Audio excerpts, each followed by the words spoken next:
Today we're going to continue solving systems of linear inequalities, and we're going to look at another special case. In our examples today, the two linear inequalities will have the same boundary line. So let's get started.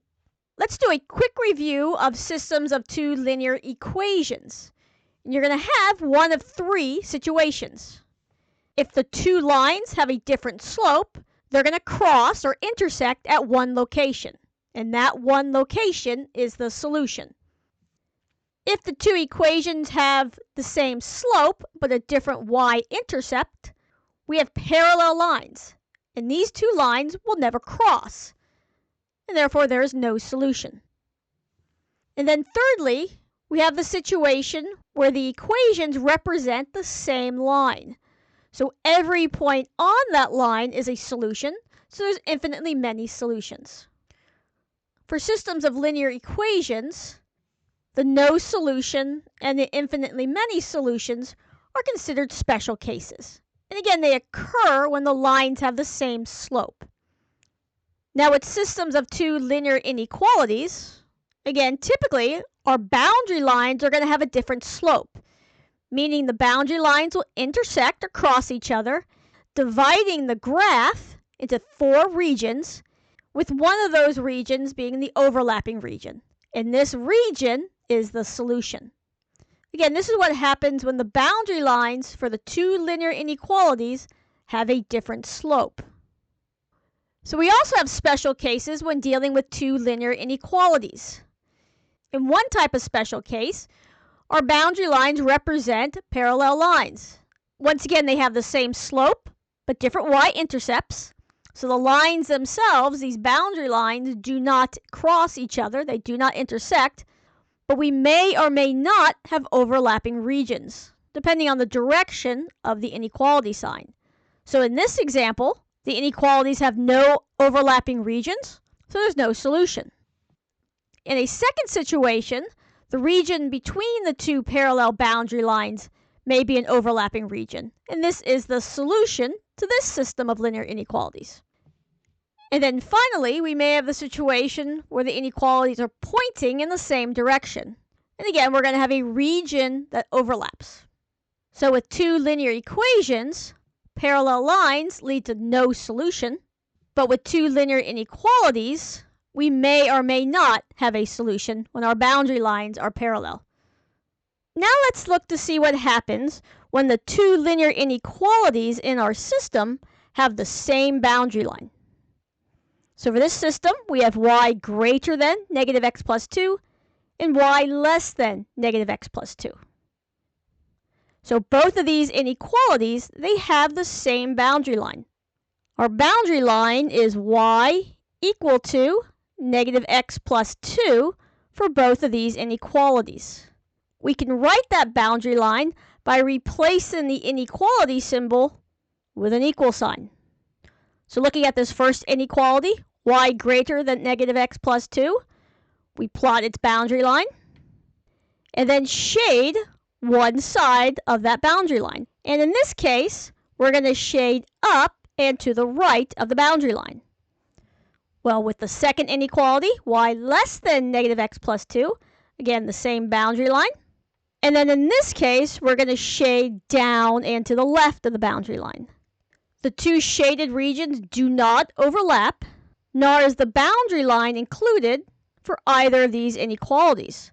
So for this example, we have the same boundary line, and there is no solution. Now let's look at a second but similar example.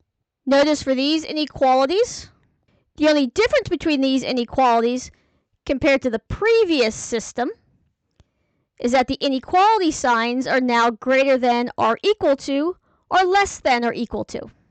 Our boundary line for both inequality is y equal to negative x plus 2.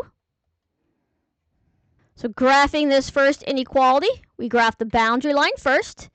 This is a solid line because the points on the line will be included in the solution. And then we shade up and to the right of the boundary line. For the second inequality, again, we have the same boundary line, but in this case, we have y less than or equal to, and we end up shading down and to the left for this inequality. Once again, neither of the shaded regions overlap, but they do share this boundary line in common, because the boundary line is included for both of these inequalities. So this boundary line itself is the solution to this system.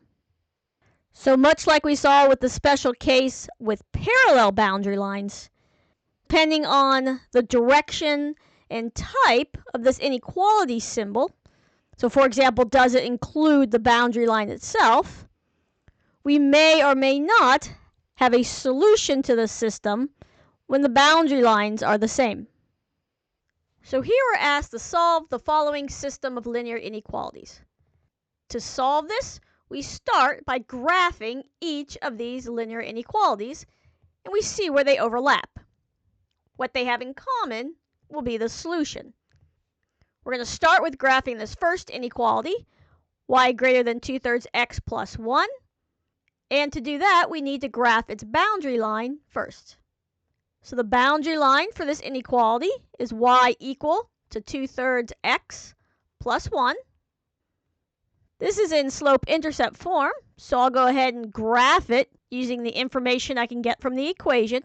So the y-intercept, the b, is 1. So we have the point 0, 1 on this line. And then we have a slope of 2/3. With a slope of 2/3, that means we're going to rise 2 and run to the right 3. So from that y-intercept, that point we know, we're going to go up 2 units and then to the right 3 units. Let's go ahead and find one more point on this line. So with a slope of 2/3, we can also write this as -2 over -3. And this means we're going to go down 2 units and to the left 3 units. So from that y-intercept, we're going to go down 2 and to the left 3. And with these 3 points, we can draw our line. And our line in this case is a dashed line because the points on the boundary line itself are not included in the solution. From here, we're going to test a point on either side. Let's start with the origin. So we'll test 0, 0. We go back to that linear inequality. So we have a y value of 0 greater than 2/3 x. So that's 2/3 times 0 plus 1. This simplifies down to 0 greater than 0 plus 1. 0 greater than 1. That's not true. Now let's test a point on the other side of this boundary line. I'll go ahead and go on this y-axis and pick the point 0, 3. So our y value is 3 greater than 2/3 times 0 plus 1. This is 3 greater than 0 plus 1. 3 greater than 1. That's a true statement. So we will shade up and to the left of the boundary line. So we've graphed our first inequality. Now let's graph this second inequality. Let's start by writing this boundary line. We have 2x minus 3y equal to -3. This boundary line is written in standard form. There's a few ways you can graph a line in standard form.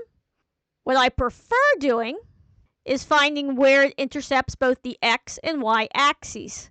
And we do this by setting x equal to 0, solving for y, and then y equal to 0 and solve for x. But before I do that, I do a quick check because I don't want to get fractions as an intercept.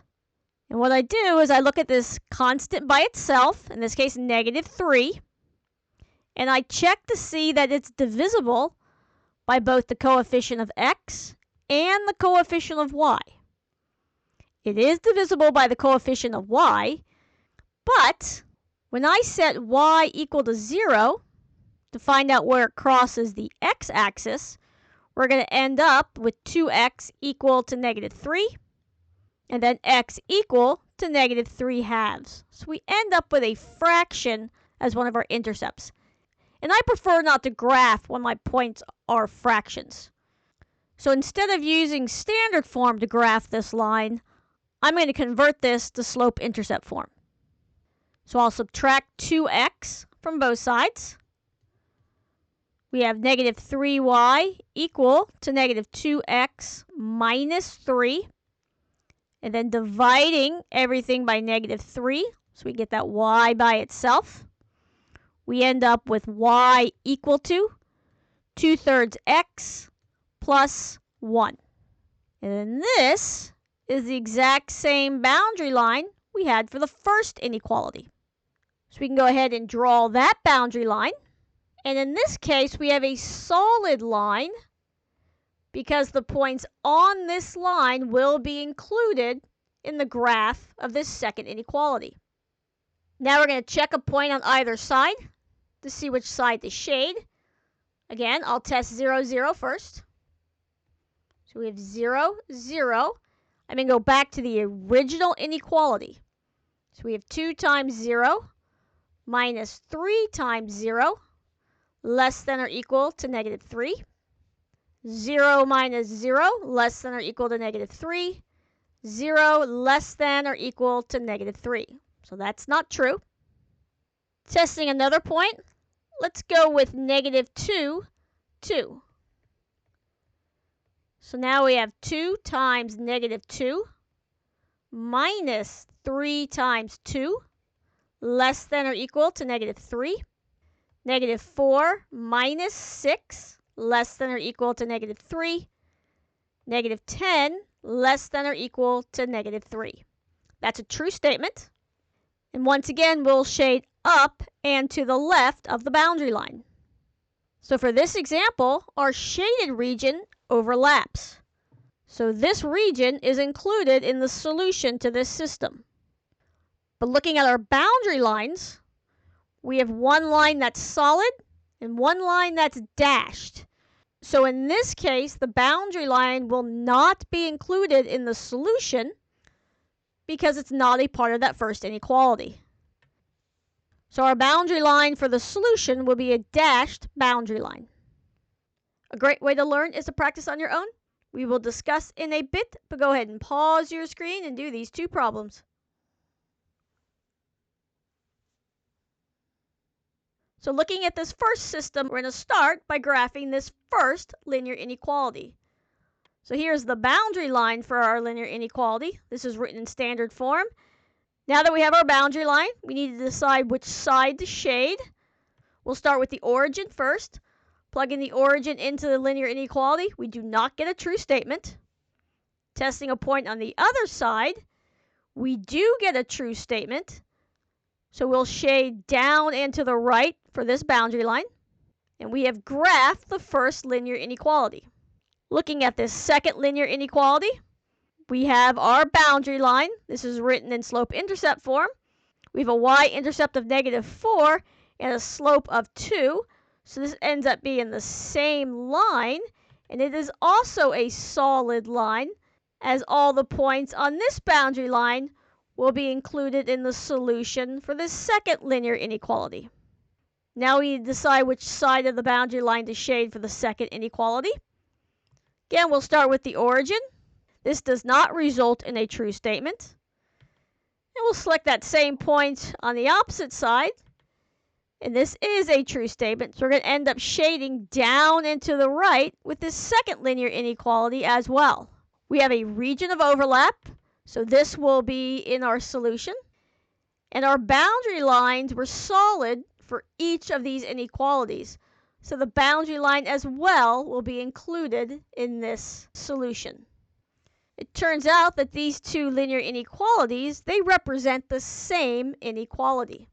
So let's take this first inequality and we're going to rewrite this in slope-intercept form. So we'll have negative 2y greater than or equal to negative 4x plus 8. And then we divide everything by negative 2. So we have y less than or equal to 2x minus 4. And this is the same as the second inequality in the system. Taking a look at this second system, we'll graph this first linear inequality first. Here's our boundary line. And now testing a point on either side. Unfortunately, we cannot test the origin because the origin is on this line.